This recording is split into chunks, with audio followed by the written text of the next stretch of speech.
welcome back to my channel. Since it's a new year, or a couple weeks into the new year, I wanted to reflect because we have all of these new reading goals and trying to include other genres and gravitating towards new things. I wanted to reflect on all of the reading that I have done previously in my life and kind of go through and see how my taste has changed since I first started reading. And I don't mean like a couple years ago when I got back into reading. I want to go all the way back. I want to go all the way back to childhood and talk about the books that I gravitated towards in every era of my life. I don't think I've ever really talked about how long I've been reading for. I know I've mentioned like I've been reading for a long time, but I don't know if I really dove into that and like gave you that story. So this is my story through all of the eras and all of the books that I've read. Not every single book, but just like the main popular ones, or the ones that I would gravitate towards the most in certain aspects of life, because I think that every phase you go through as a reader, you gravitate towards different books, and the books that you gravitate towards might reflect like where you are in life. And I thought it would be fun to go through all of the phases. We'll start from childhood, because I was always a reader, and I know a lot of people say that, and I know that like it's probably every single person says, oh my god, I've always been a reader, I've always loved reading. I started reading when I was very, very young. Like, I think I was reading on a consistent basis in elementary school, but my mom, she also made a great point when I was a kid that it's always been a great point for her that people can take away everything that you have, but they can't take away the knowledge. They can't take away your knowledge and how your brain works and everything that you know. So with that, she kind of introduced me to reading because she was a reader. Not the same as I am. We both have very different tastes in books, but I remember being in like first grade and begging her to go to the library every week so that I could get like a brand new stack of books, and I would always get like 12 books, and I would sit at home that night and just read as many as I could. And granted, most of them were picture books, but eventually I got into the chapter books, and I think during that childhood phase of my life, I definitely gravitated more towards things that were fast-paced. I loved picture books, but I loved the pictures. I loved the chapter books that had pictures in them. Geronimo Stilton. I loved the Geronimo Stilton books. I didn't read every single Geronimo Stilton book, but I know that like when I would go to the library, I would always look for them, and half the time they were always checked out because they were so popular. And then in the classrooms, the teachers would also have like their own little library. The Geronimo Stilton books were always taken there, so whenever one opened up, I would like grab it. I was like, I need to read it, I need to read it. So I did read a lot of Geronimo Stilton. More towards like 4th or 5th grade, I started reading the Diary of a Wimpy Kid and Dork Diaries series. I think I only read one Dork Diaries, but I did read a good amount of the Diary of a Wimpy Kid books because those were my brother's favorite, and I just thought they were so fun because they had the pictures in them, but they were also like really simple and easy to read and very fast-paced, and in some ways they were relatable at that age because I feel like that's the age of the character in the book. And those were like my favorite books during that period of time. Was like, well, for the first portion of my reading, like in elementary school, it was like books that were exciting, but also like books that had some pictures. So I really like picture books, but like Geronimo Stilton, I like the ones with like the chapter books with the pictures in them, because at that point, since I was just getting into chapter books from picture books, I think it helped a lot to have the pictures. And I think that having the pictures definitely helped with my imagination later on when you start getting older and there's no more pictures in the chapter books, which I think we need to include pictures in chapter books. Like, now that I'm thinking about it, it was so fun. But it also definitely helped my imagination work, because now when I read, I can actually picture things in my mind. Or I don't know if I would be able to do that to the extent that I'm capable of right now if I hadn't had those like progression books that like kind of helped you with the progression into chapter books but had the pictures in them. So I really liked those when I was little, like little.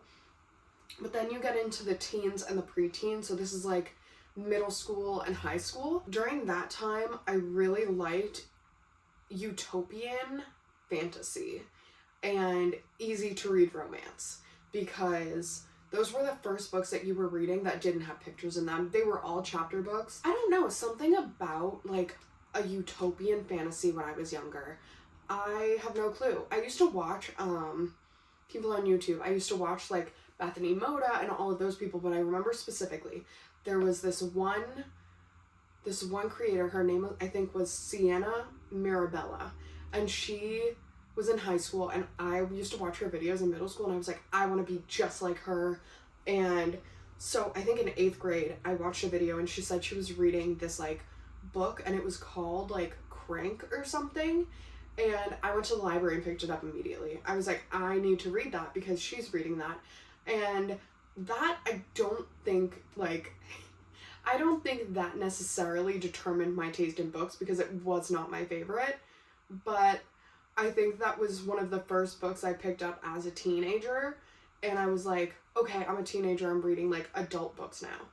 And that book is definitely not something I would recommend any 8th graders read. It deals with the topic of drug use and stuff like that, but I didn't know it at the time. I was just reading it for the words, and I had no clue what was going on, because it was more of a poetry format than like anything else. So I picked that up. But another book I picked up between the childhood years and the teenage years, I think I was like just in middle school. I was either in like 6th or 7th grade, and I picked up Little Women. And I remember my grandmother had a copy of it. She handed it down to me, and I just picked it up. I was like, this looks good. So I grabbed it, and I loved it. I thought it was so fun, and looking back now, I think that definitely was the perfect time for me to read it. Maybe it was a little bit advanced. I don't know the age range that people are supposed to be reading books at, because since I started reading so young, I was one of those girls who was on Wattpad in like 6th grade, 7th grade reading. My mom sold me to One Direction, like all of those, the Wattpad books. You know what I'm talking about. The Wattpad books about One Direction, and I think that was it. I literally just read the One Direction ones because I was obsessed with One Direction. So I used to read those, but Little Women I picked up probably around that time. I remember I lived here, so I think it was in like 7th grade where I picked up Little Women, and I loved it. Another book I loved during those years, like after Little Women, when I think I was more in high school, like 8th grade and freshman year of high school, I loved the utopian fantasy worlds. So the Selection series was my Hail Mary. I didn't even get recommended it. I just picked it up at the library one day, and I was like, oh, this looks kind of good. Like, I don't know what this is about. I had never heard of it before. This was way back before TikTok and before I even like watched booktubers on BookTube. I literally just saw the Selection. I was like, I'm gonna pick that up. And I did. And I finished, I think, the entire series in a month, which for a high schooler is not bad. I would say for a high schooler who has homework and is, you know, doing a bunch of other extracurriculars, a whole month to finish a whole series is not bad. There was another series, I think it was Matched, I think.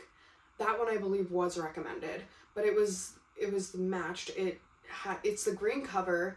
I'm gonna put it here. It's a green cover with a picture of a girl who's like breaking out of a bubble, or like in a bubble. I don't know.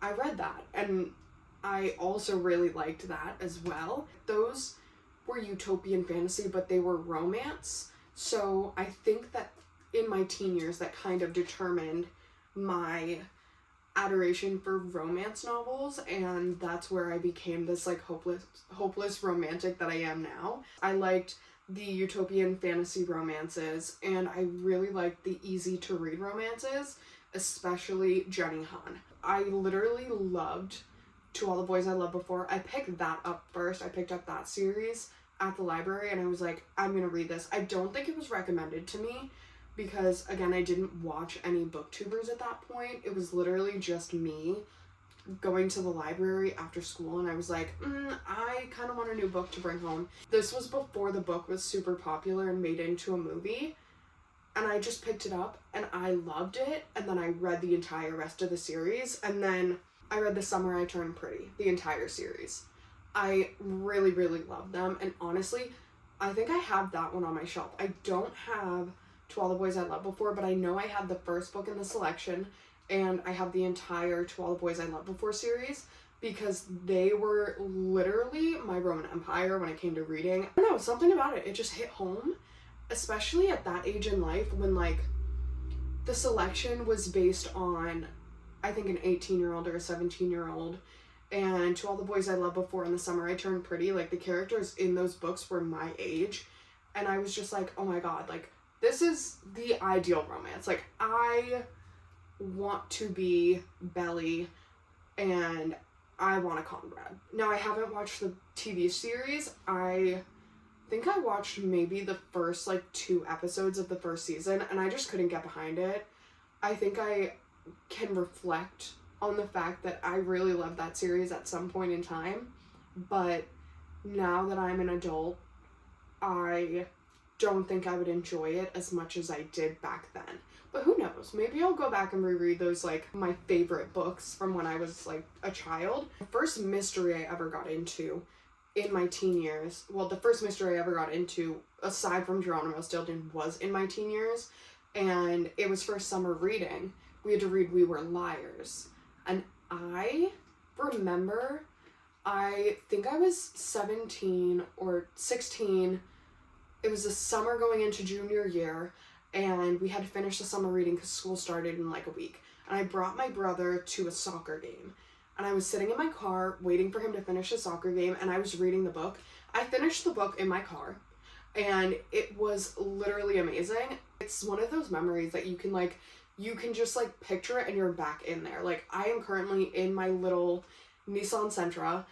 I named my Nissan Sentra Sheldon, so I'm currently sitting in my little Sheldon the Sentra. It's hot. I didn't have the AC on because I didn't want to have to leave my car on and lose gas. And I was just sitting there with the window open, reading We Were Liars, and it was just, like, the perfect time to read it because the book was set in summer, and it was just so gripping. I had never read a mystery before, and it was so fast-paced and gripping that I was like, oh my god, I love this. This is the most amazing thing I've ever read to date.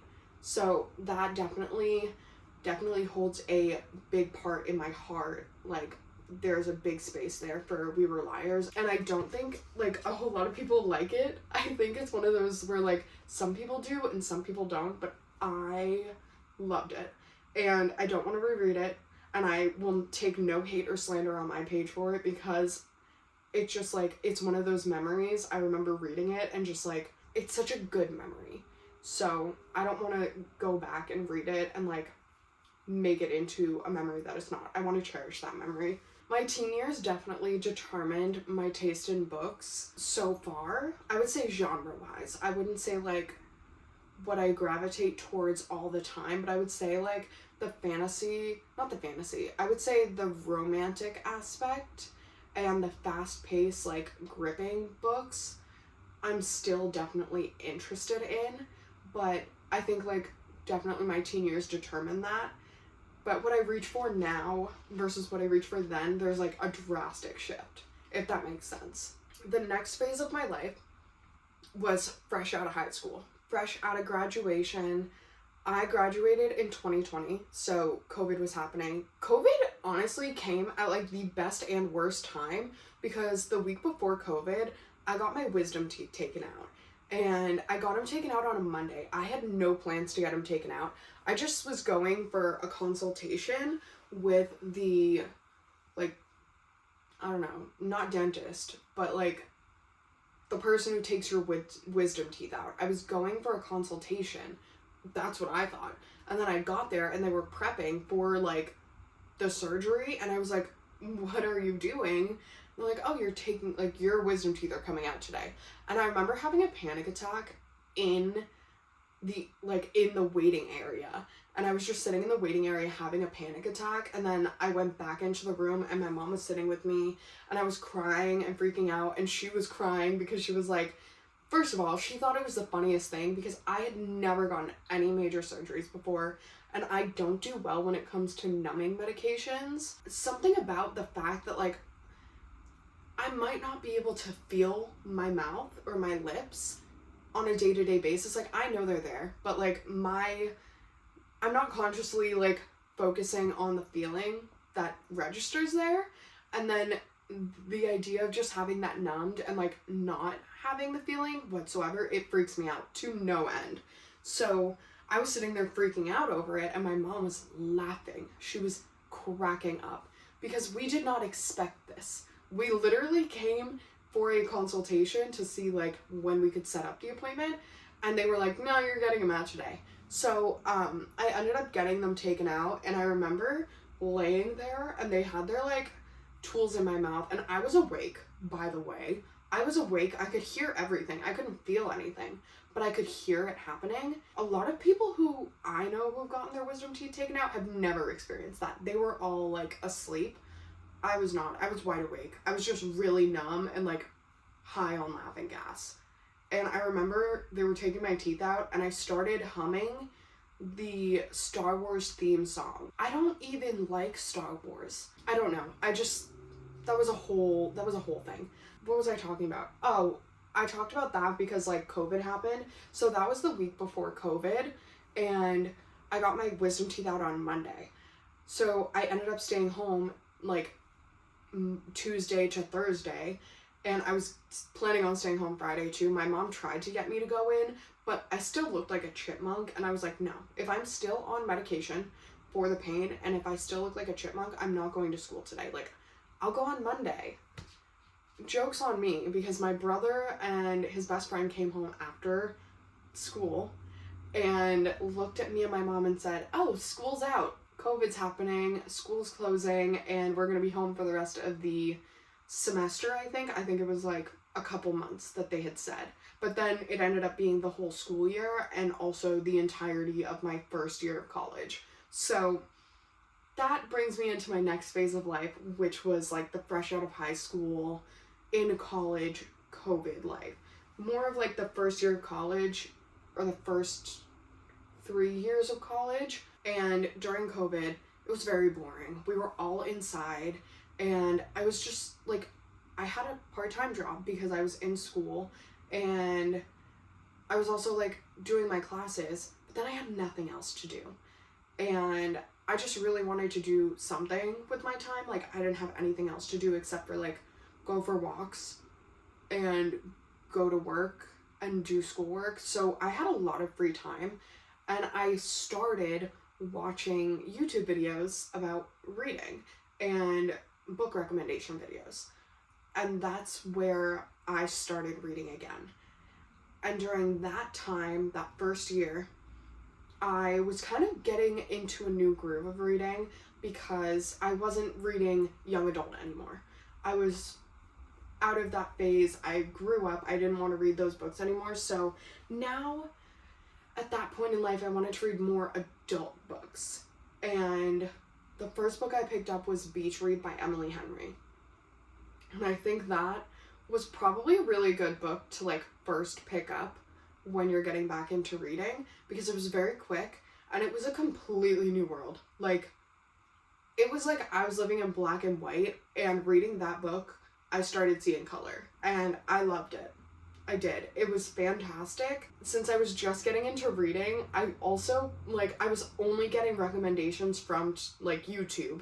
And I didn't have TikTok at that point, but I was only getting recommendations from YouTube because I was like, okay, these people know what they're talking about. They've been reading for a while. So a lot of the popular books back then, the second book I ever picked up was The Song of Achilles. I've said it before. I don't think I should have picked it up at that point in my life. I still thoroughly enjoyed it and appreciate the writing and appreciate the story. I just don't think that I had enough experience to read a book like that at that point, but I still loved it. I still remember reading it and I really enjoyed it. So I'm not I'm not against the fact that I read it, and I don't hate the fact that I read it. I just think that if I read it now, I would understand it more and see things a little bit differently than when I read it back then. But since it was popular, that's what I picked up. After that first year of college, I got out of a relationship right before I moved to Boston. Fresh breakup, and I went to UMass Boston, so I needed to move to be on campus because the campus was opening up for my second year. But when I moved to Boston, I definitely gravitated more towards the easy to read romance, and also like something within my age range that I could relate to, but also a little bit more unrealistic, if that makes sense. And I also really liked Greek mythology retellings like Katie Robert and Scarlett St. Clair, and those were what I read. So I read a lot during that time. I read a lot of Colleen Hoover because they were really easy to read and kind of mind-numbing, and that was the phase that I was in where I was like, I don't want to think too much about anything. I'm in a new city. I don't know anyone here. I hadn't met my roommates before I moved. I literally just found them on one of the websites for my school that like would help people meet roommates. I didn't know my roommates until I moved in, and even then, after that, I didn't really talk to them for the first month that I had lived there. I had a brand new job where I didn't know anyone, and I had never worked in that field before, and I was at a school that I had never been to before. I did not tour UMass Boston. I just applied there, and I knew I wanted to go to school in Boston, so that was the only one that I like, besides for Northeastern, that was the only school in Boston that I applied to, so I ended up going to UMass Boston. So I was at a school I didn't know. I think I knew one or two people, but I was like just becoming friends with those people. I literally had no one in Boston, and it was just like a whole new world, and I was like, this is so weird. This is so strange. This is the first time I've moved out of my house. Like, I have never lived far away from home, and even when I did live at home, I was usually home. Like, it's not that I wouldn't have sleepovers, but the people I would have sleepovers with lived 5 minutes away. So I'm like, I'm so far away from home right now. Like, I'm in this brand new big city. Oh my God, my life is like crazy.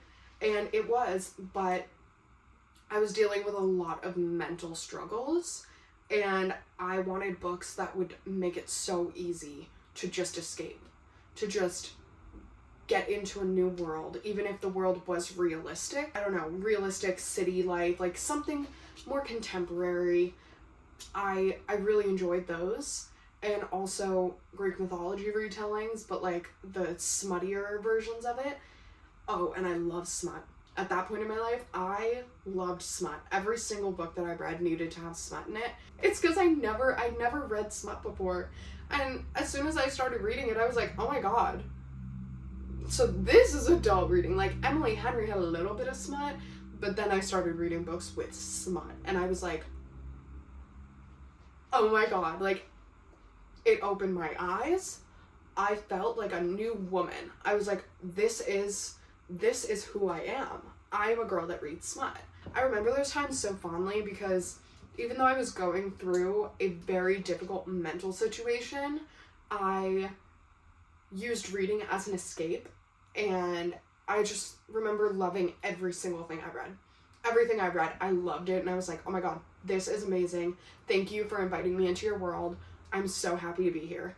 And so a lot of those books were like Colleen Hoover, because she was easy to read, and Emily Henry. I really enjoyed Beach Read, and then I just continued enjoying every book that she put out after that. Like, another like awakening that I had was the Off-Campus series and the Briar U series by Elle Kennedy. I don't know why I had never heard of them before, but I watched a video, and I think Steph Borer talked about it, and I was like, I'm gonna pick this series up. Like, I'm just gonna read one book.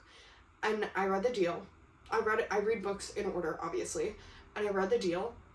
Oh my God. I don't know why. I had never had an interest in hockey before. I had never had an interest in any type of sports. I'd never read any sports romances. But Briar U and Off Campus opened something up in my mind. Like, it was like reading just unlocked so many different doors in my mind where I was like, oh my god, how have I never thought about this as a concept before? How have I never thought that hockey boys were cute? Like, what is happening?